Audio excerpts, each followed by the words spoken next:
It's Wild Adventures with Steve again, and I have a really amazing person to introduce you to here. His name is Rob, and he has some wolves he would like you to meet. So check this out. Hello Steve, how you doing? I'm Rob Gudger. I'm an old wildlife biologist, what's left of one. Brought two wolf pups with me today. One of them's a little smaller naturally, the big white one's an Arctic, and she's about 21 months old, about 85 pounds, going toward 100. And when she's full grown, this little red one is a red-phased timber wolf, male.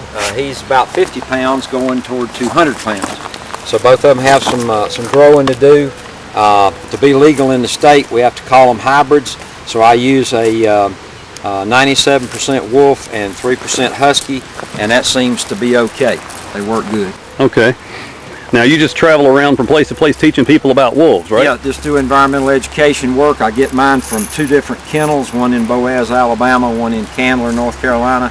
I can depend on the genetics. I don't deal with wolf hybrids that are crossed with Malamutes, Akitas, or German Shepherds.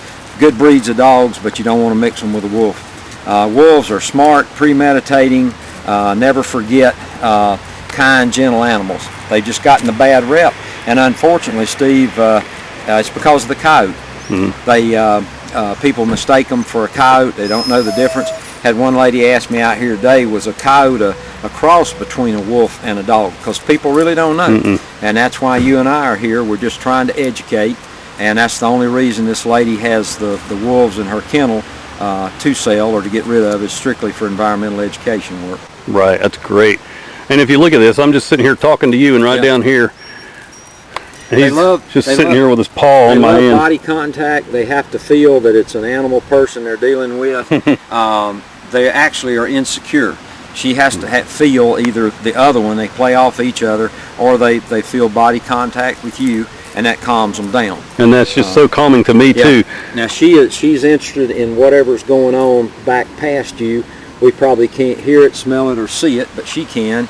The two dogs back behind you that were raising Cain don't interest these wolves at all. Right. It doesn't register with them. Now the barking, I remember somewhere years ago reading that when a dog barks, it's a puppy sound, and that wolves bark when they're pups, but then their parents teach them to stop barking. Is that true? Well, they don't really, I don't guess know whether they teach them or not, but, right. But wolf pups will do a little wolf sound, mm-hmm. Almost like a bark. Yeah, when they're older, they don't bark. Right. They do a wolf sound when they get older, but it's because they cannot identify something at a distance. Okay. Is wolf of no more interest. They're just trying to spook it. Yeah, they are. They want it to commit either food or danger. Ooh. That got their attention, but again, it doesn't scare them. These guys have been around people long enough now that they pretty much take anything. Right. But like a small child, school child especially, anything they see for the first time, it really intrigues them.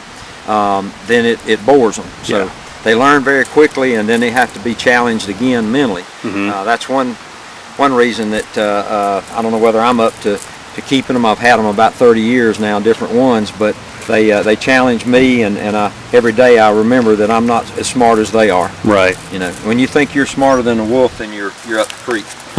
I can see that. You can just see pure intelligence in these guys' eyes. Yeah, and they premeditate. They think through things, and that's kind of neat. This one is the white one's 85 pounds. She's very strong, lean. You're not going to find a fat wolf, overweight wolf. They can't hunt. They can't defend themselves, and so they really stay lean. Right. You know, and so one of the things that has always bothered me is the story of the big bad wolf, and how it really negatively affects people's views on wolves. Yeah, that's where all this stuff got started. My people came out of Scotland. They brought all these stories with them. Your people came Ireland. from Ireland. Mm-hmm. Okay, we brought all these stories over here. I know when I was a little toddler, I tried to go to sleep at my grandmother's house, hearing about the wolf that ate the grandmother. Mm-hmm. And that's kind of hard to go to sleep with, and you believe everything. Three Little Pigs, Little Red Riding Hood, the whole thing. Yep. And it's a shame that the kids were taught that at one time. I hope that doesn't go on anymore. Yeah, I try to teach people the truth, and it's really hard to do nowadays when you have so many things negatively affecting it. But with folks like you out there, helping, you know, tell the truth about these animals. That's what we need. Nature is so fascinating on its own that you really don't need to embellish it, make up stories, lies, whatever. So the truth, you can't beat it. You're right. You're right. And thank you so much for sharing your wolves with us today. Thank and you too. What are their names again? Yeah, okay, they have names because they go to the vet and they go to school, so they have to be written up. Yep. But the white one is Amarok, which is Inuit Eskimo for wolf, and the other one, the red one, is Mohegan, which is Delaware for wolf. Have one that's Waya, which is Cherokee for wolf. Right. And then El Lobo is Spanish for wolf. Okay. They don't know their names. They don't play the name game. They don't choose to do that. Right. So we kind of mentally communicate more than anything. Thank you guys for being here too. Yes, sir.